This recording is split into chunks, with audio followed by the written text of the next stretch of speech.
ಮಹಾಕುಂಭವನ್ನು ಏಕತೆಯ ಮಹಾಯಜ್ಞ ಎಂದು ಕರೆದ ಪ್ರಧಾನಿ ಮೋದಿ. ಎಲ್ಲರಿಗೂ ಪಡು ಕನ್ನಡ ಟಿವಿ ಯೂಟ್ಯೂಬ್ ಚಾನಲ್ಗೆ ಸ್ವಾಗತ ಸುಸ್ವಾಗತ ಅಂತ ಹೇಳ್ತೀವಿ. ಶುರು ಮಾಡೋಕ್ಕಿಂತ ಮೊದಲು ಯಾರೆಲ್ಲ ನಮ್ಮ ಯೂಟ್ಯೂಬ್ ಚಾನಲ್ ಮೊದಲು ನೋಡ್ತಿದ್ರಿ ಅವರೆಲ್ಲ ಸಬ್ಸ್ಕ್ರೈಬ್ ಮಾಡ್ಕೊಳ್ಳಿ, ಮತ್ತಲ್ಲೇ ಪಕ್ಕದಲ್ಲಿರೋ ಪ್ರೆಸ್ ಮಾಡಿ.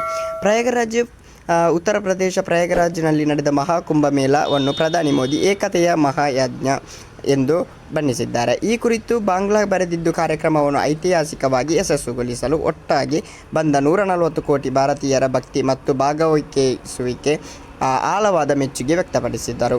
45 ದಿನಗಳ ಕಾಲ ನಡೆದ ಮಹಾಕುಂಭವನ್ನು ಭಾರತದ ಸಾಂಸ್ಕೃತಿಕ ಮತ್ತು ಆಧ್ಯಾತ್ಮಿಕ ಶಕ್ತಿಯ ಪ್ರತಿಬಿಂಬ ಎಂದು ಪ್ರಧಾನಿ ಬಣ್ಣಿಸಿದರು.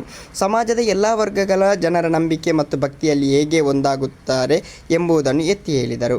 ಈ ಕಾರ್ಯಕ್ರಮವು ಏಕ ಭಾರತ ಶ್ರೇಷ್ಠ ಭಾರತ ಎಂದು ಪರಿಕಲ್ಪನೆಯನ್ನು ಸಾಕಾರಗೊಳಿಸಿತು.